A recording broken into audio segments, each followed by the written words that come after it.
I love going to a 2-day comic book show, and not just because it gives me extra time to go digging through boxes of comic books, but typically on that second and final day of the show, you'll see sellers take those already sweet deals and make them just a little bit sweeter.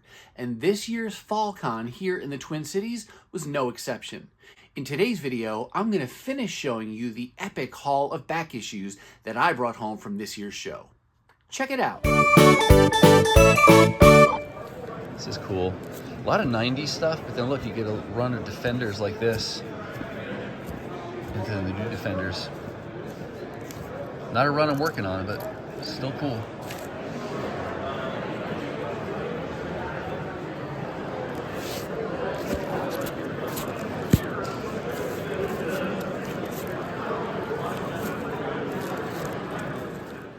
Hey everyone, and welcome to today's video.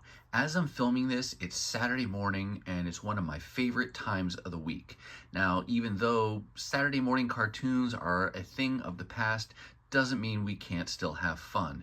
I got myself a treat in the form of a donut and a gas station coffee, and I've got a great stack of comic books to show you.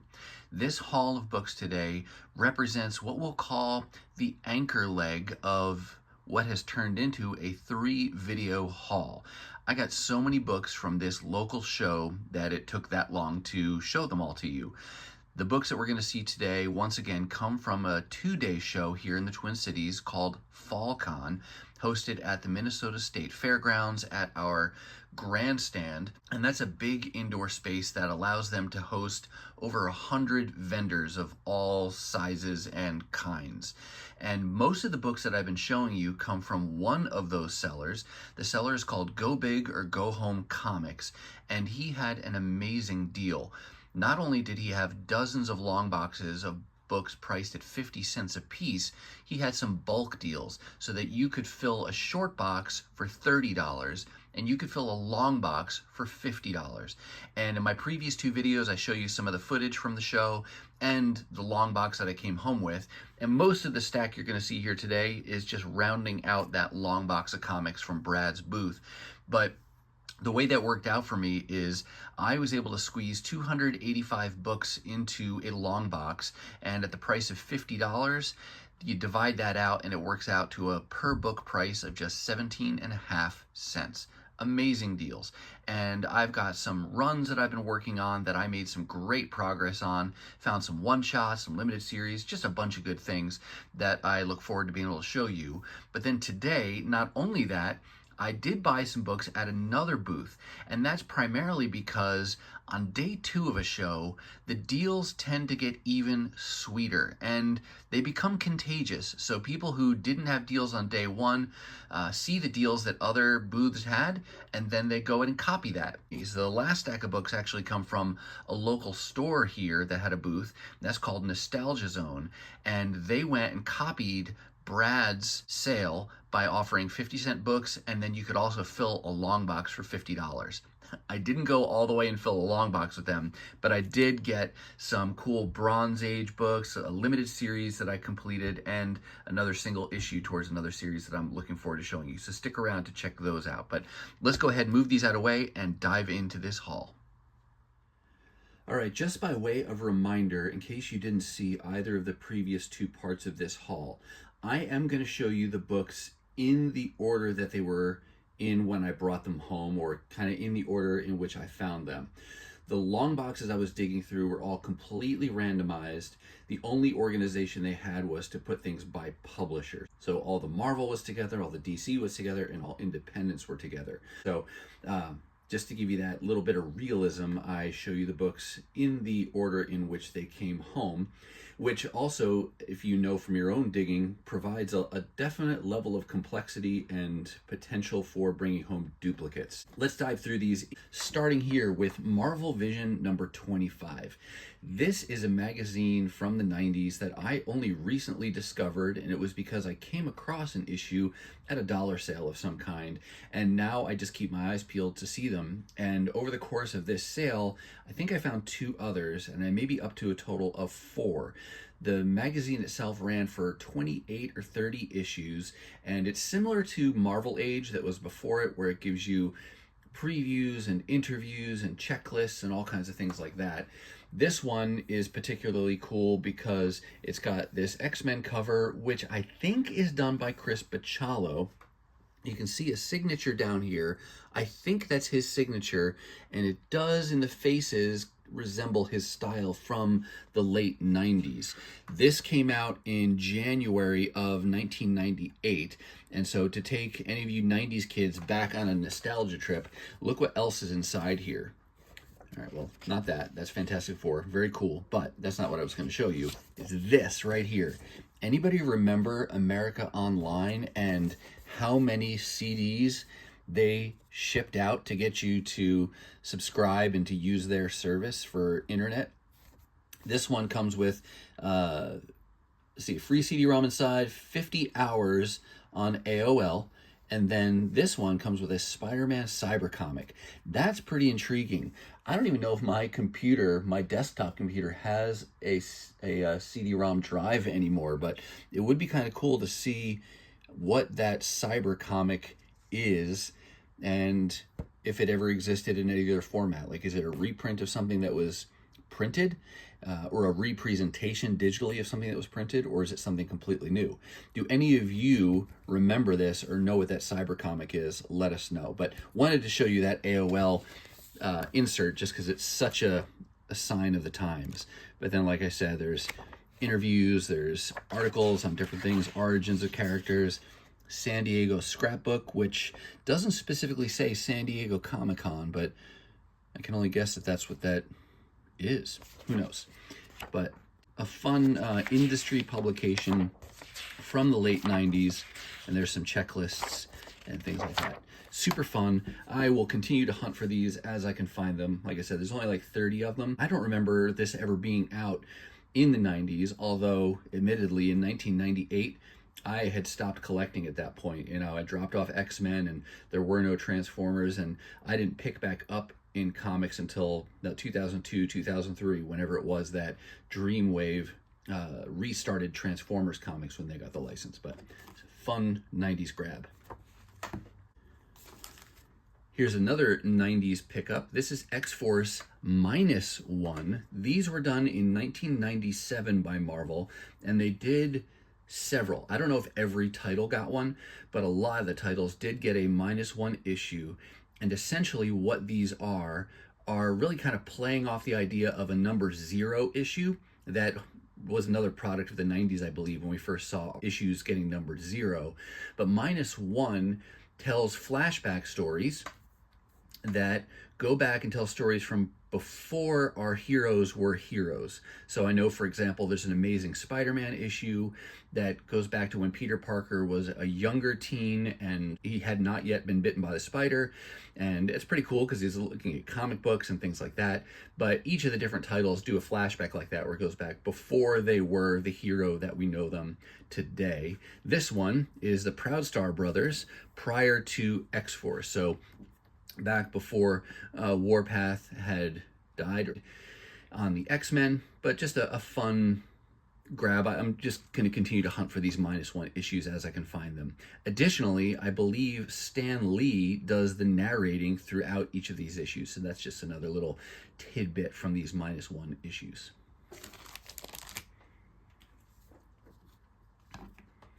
Working on Fantastic Four Volume 1. The issues that come after John Byrne's run are pretty easy to find for cheap and in good condition. And so I'm not necessarily in a hurry to find those. I'm just going to work on it over time and put those together. I don't feel like it's a rush kind of a thing where I have to get them now. So I grabbed a couple more issues from that period, including number 313 here. And this is when, I don't know if you can see him real well, but Thing is kind of extra mutated. He's super spiky Thing. And you had also the Ms. Marvel at the time, Sharon Ventura. She had been thingified as well. I think you'll see the issue where that happens coming up here a little bit later in the haul, but just a hole filler for my Fantastic Four run. Just one issue here, again, from Fantastic Four Volume 3 this time. I got several of these that showed up in other parts of this haul. This is issue 543, and part of Volume 3, they reverted back to the legacy numbering, and it's the Civil War epilogue. So just a random issue there. And then right back to Fantastic Four Volume 1. This is the issue I just mentioned before, issue 310, where the Thing becomes extra mutated. He and Sharon get exposed to cosmic rays, and for Sharon, first time, for him, second time, and that's what the result is. I don't remember how long this form lasted or how they get him back, but yeah, for a little while he was extra thingy. Here's Extreme X-Men from the first volume, issue number 13, just a run that I am working on now and made really good progress as a result of this sale. This is one of the lower numbered issues that I came away with from Brad's booth, but I'm well more than halfway to completing this volume. Most of that is thanks to this amazing sale at FallCon.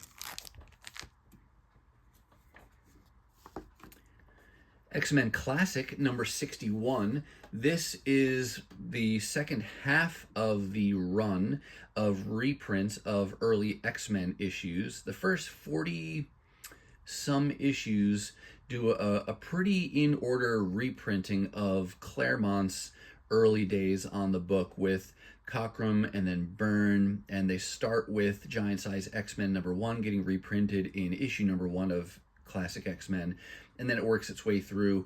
There's only a couple issues that get skipped, and then after it completes that era, I don't know if it goes in order anymore or if it jumps around. This particular issue reprints Uncanny X-Men number 157, and I like these reprints even though I have the single issue of 157. I like some of these for the covers because Mike Mignola, as you see here, did several of the covers in this. Adam Hughes did another run of covers. So that's just an additional bonus that you get when you read these, or when you pick up these X-Men Classic issues. The whole series went for like 110 issues in all. Eventually, I'm sure I'll pick them all up, but not in any kind of hurry on this one. They're pretty cheap and easy to find, so when I can find them in good condition, I will add them to my collection, starting with these covers that I really like. And I think, oh, this one doesn't do it, but some of the issues, oh, there it is. Some, I don't know how many of them do this, but you do get a reprint of the cover that is presented in this. This one does it on the last page. I've seen another one that does it on the inside of the back cover there, but nice when you can get that original cover reprinted. Marvel Age, you've seen several of these throughout this haul as well. This is issue number 49. I don't know if this came out at Christmas time. It says April, which means maybe it came out in February, but there is a wreath on the top there, and you got Santa going up, and Gru is about to get him, or maybe Santa's coming down, and what he's got against Santa, but those are fun to pick up.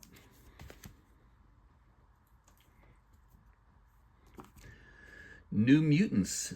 This is a team that I kind of am drawn to collecting, even though I haven't read a lot of their middle volumes of stories. I've read some of the stuff from volume 1, particularly in the latter part of that volume, because that's when I started getting into comic book collecting, like in the 80s and 90s issue numbers from New Mutants volume 1.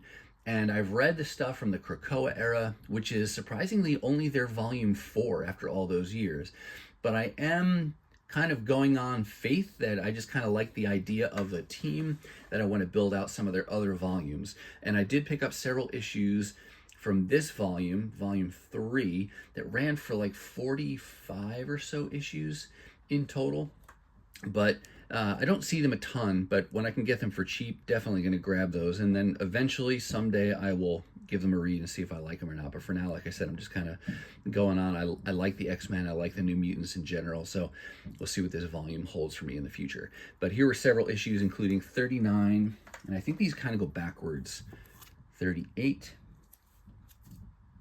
And then jumping way down to number 4. and number 2. So really random, not my favorite way to pick up issues when they're just kind of scattered all over the run. I would rather go in order, but at the price per issue of 17.5 cents per book, I'm not going to complain. I'll just take whatever I can find.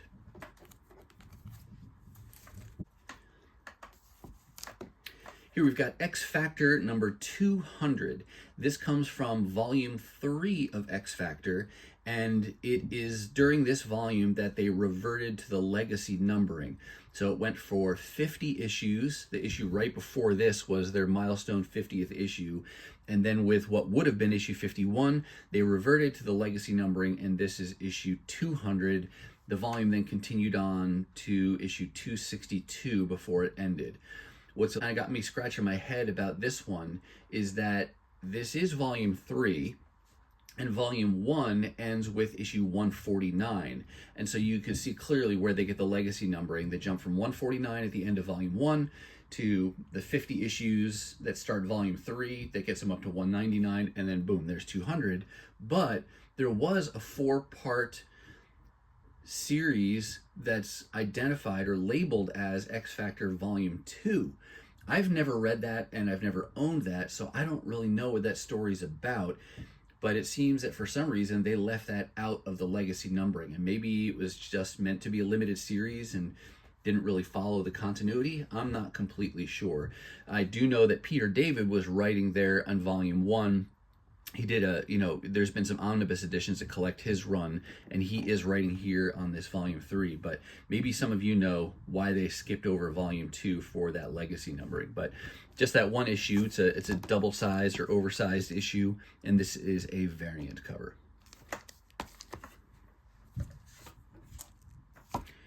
One issue from Captain America's volume 1, not working on a big portion of this run, just some individual issues here and there. Got this one because of its tie into the Acts of Vengeance story, when a lot of Marvel's villains kind of swapped up and said, all right, I'm gonna not fight my traditional hero, I'm gonna go fight somebody else's hero. So everybody kind of shuffled heroes around and had battles. So you got Namor fighting Captain America here, but just working on slowly putting together those Acts of Vengeance issues in single issue format. And maybe that's a oversized hardcover I would get someday if they ever do a reprint of that. But for now, fun to hunt for those little individual issues to build out a particular storyline or story arc.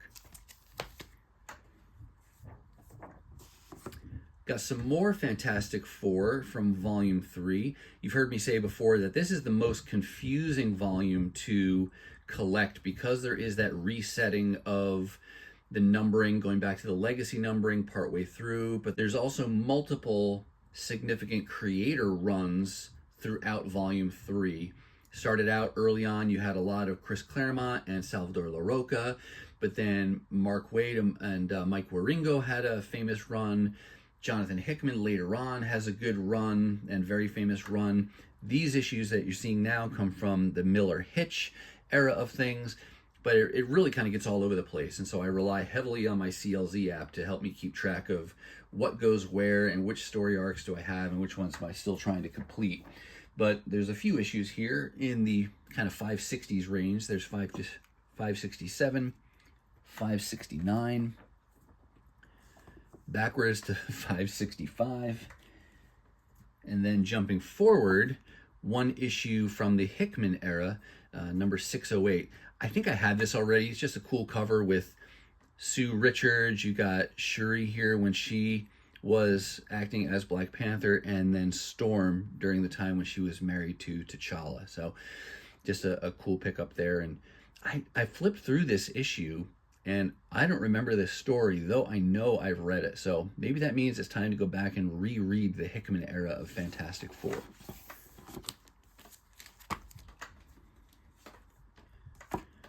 Here's one issue from Ultimate Spider-Man, not the current Ultimate Spider-Man, the first Ultimate Spider-Man back in the early 2000s, done by Brian Michael Bendis and Mark Bagley on pencils.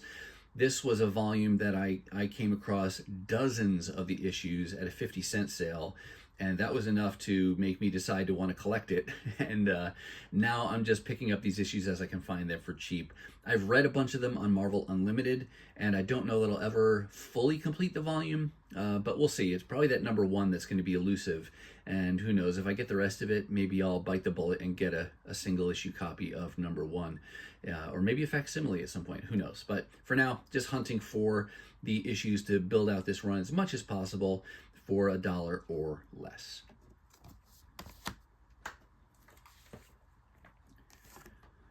Here's a little reference volume that I was able to complete as a result of this sale.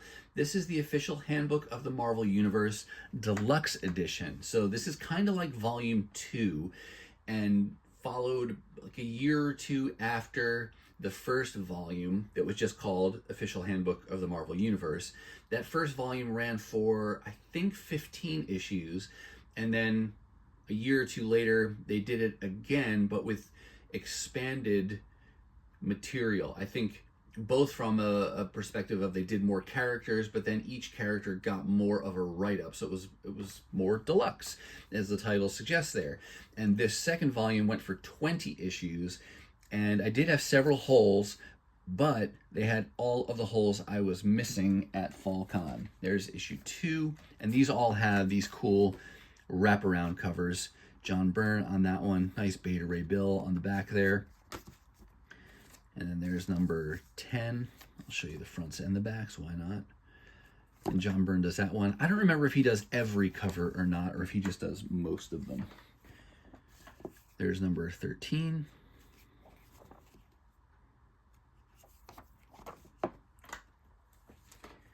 Here's number 15.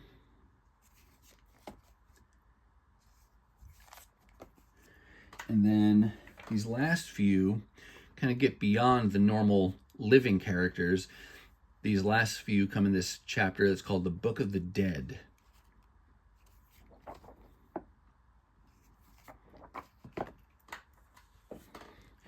Here's number 19.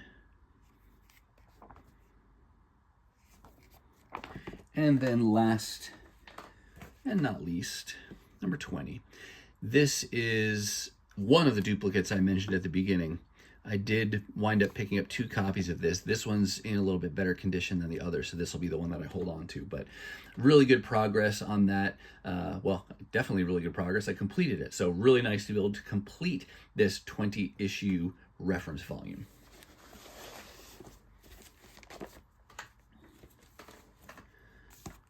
I am still working on the first volume of the handbook. This is the one that came out first, like in 1980. What year was that? 83?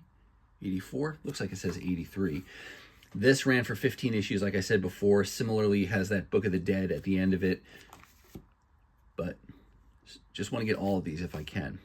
One more issue there. I think I only have one more to go to complete this first volume, and then I'll have both the original and the deluxe editions complete. We're getting to the end of the Go Big or Go Home portion of this haul, and we're going to round it out with several issues from the Ultimate Fantastic Four. He had issues from the regular ongoing as well as annuals, and so I got annuals number 1 and 2. This one's got a Greg Land cover, and Jay Lee does the interior pencils on this one, so that's kind of a cool piece as well. I've shown some other things in previous videos with Jay Lee art. I like his art style. And then there's Annual 2 on the back. This one came during the Stuart Immonen portion when he was working on the pencils for this volume. I don't remember if there's more volumes. It might just have been these 2. I'll have to check, but nice when I can make progress on annuals like that, and you get 2 in a bag. Then I got several issues from the main ongoing series, which ran for 60 issues in total. This volume is one that's generally pretty easy to find for cheap, except for 3 issues. I want to say it's issues 21, 22, and 23, because those are the first appearances of the Marvel Zombies, and so those are more valuable just because of that. We'll see if I ever can find those, but other than that, I think the rest of the volume should be pretty easy to pick up. And I made great progress at FallCon. And you can see these little flaps here. I think I haven't said this yet today, but I say this most of the time. I show you the books as I got them. I haven't rebagged and boarded them yet or done anything to them. So this one, for example, is in the bag backwards. So it's got the flap on the front of the comic. I just like to show you the books the way they were when they came out of the box, and then I'll go and turn that around or rebag it before I put it in a box of my own. But like you to see that as is, or the way it was in the wild when they first show up here on the video. There's number 9. One of the lowest numbers I think that I needed. And then jumping ahead to number 25, this was the next lowest number I think I needed. So I think I have a continuous run now, at least for the first 25 issues, and probably even higher than that. His face on this Greg Land cover reminds me of the actor whose name I don't know, but he was in the Spy Kids movie as like that shark. Was he Shark Boy or something like that? And then he was also the same kind of teenage heartthrob kid who was in the oh gosh, what's the movies now? The vampire movies that were popular that took place in the Pacific Northwest, and he was the werewolf, and then Rob Pattinson was the vampire. But he reminds me of that face. Really reminds me of that actor. And then here's number 28 and 29, 36, 38, jumping into the 40s. Love this run here because you got or this story, I should say, because you got some cool Silver Surfer covers. 43. And then jumping ahead, 51. See, we're going really random, but they did have a lot of the issues. 52, 53. No 54, but there's 55. 56. 57. 58. And 59. Sadly, no issue 60 to really get me that second bookend to the run, but still really good progress on this Ultimate Fantastic Four volume. All right, that's going to do it for all the books that I got at Go Big or Go Home Comics. I will put a link to Brad's email down below in case you want to reach out to him, find out what else he's selling, other ways he's selling. Maybe he'll be at other shows you want to know about so you can check out his booth in the future. But now we're going to shift gears, and I'm going to show you the books that I got from Nostalgia Zone. As a reminder, on day 1, all of these books were $1 a piece. And then on day 2, they reduced it so that everything in those same boxes was just 50 cents a piece. And they added that bonus deal that you could fill a long box for $50. At that point, I was tired and didn't want to spend another $50 and try to fill another long box. Though, honestly, I could have.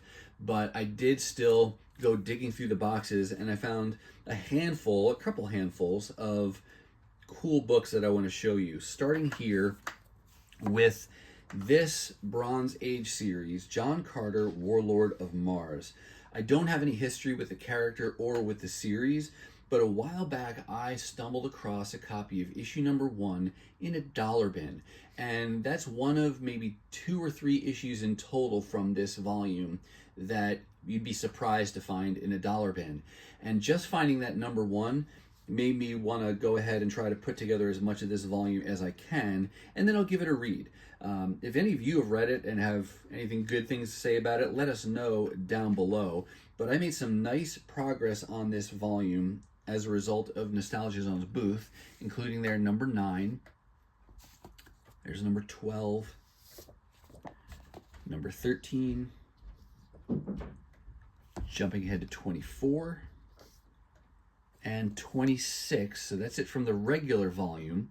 But then they also had a copy of Annual number 2. So really nice progress on that volume. I don't see these very often in the dollar bins, only occasionally. So really fun when you can make that kind of progress all in one fell swoop.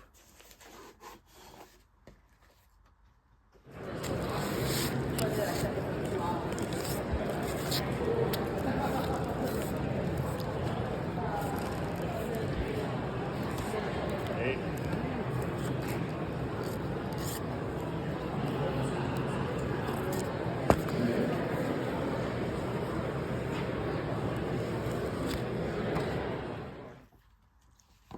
And then these next three books I'm going to show you, I kind of have to laugh a little bit because I can honestly say I bought these because of some of you viewers out there. A few weeks back, I showed you a haul of dollar books that I picked up at a sidewalk sale. The sidewalk sale was hosted by this same seller, Nostalgia Zone. And in that sale, I picked up a copy of Hawkeye #1, and I got it really just because I liked the cover. And originally, I had put all 4 issues in my stack to consider buying, but in the end, I put back numbers 2, 3, and 4 because I really wasn't that interested in getting the whole limited series. I really just liked the cover to #1.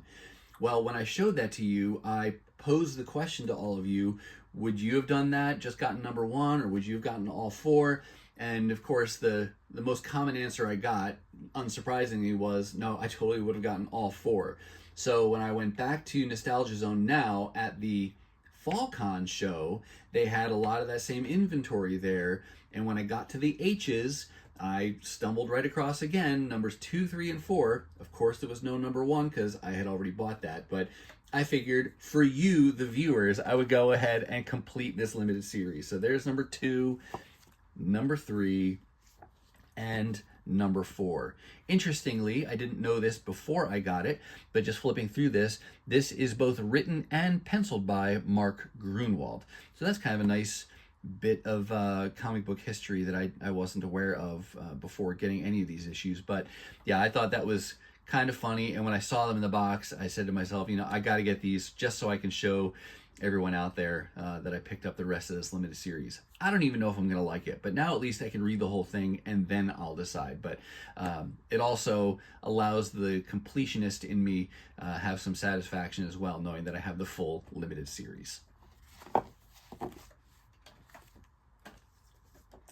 All right, last book, and definitely not least, a wonderful surprise for $1, bagless and boardless. This is Lady Mechanica #4 from her first limited series. I had stumbled across a copy of numbers 0, 1, 2, and 3 over the last several years. Just got lucky and found those in dollar bins. This is not a series or a character that I'm really actively collecting in any way, but she's a cool character. I like the idea and her backstory, and I like the genre of this steampunky kind of artwork. And Joe Benitez is fantastic as a artist as well.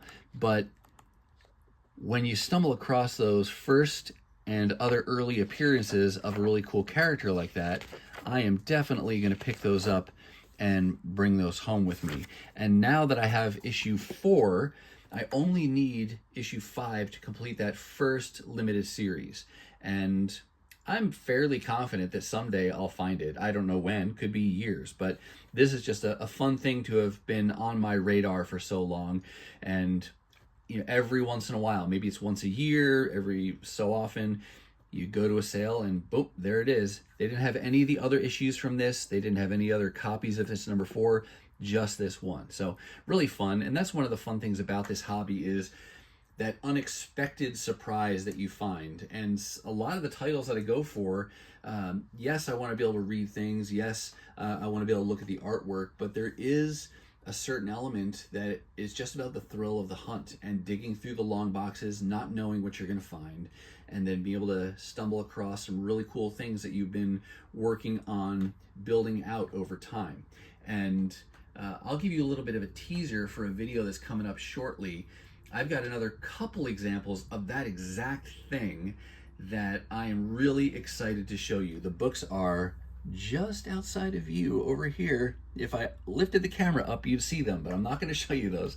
But there's a couple books as part of another haul that I'm going to show you soon that really do that exact thing, where I had almost the whole thing, never knew if I'd be able to complete it, and then boom, there it is, staring me in the face, and I was able to complete a limited series or a story, something like that. So stick around and come back for those. But with that, we'll close out this epic haul from FallCon 2024. Okay, for anybody still watching, this is bonus footage.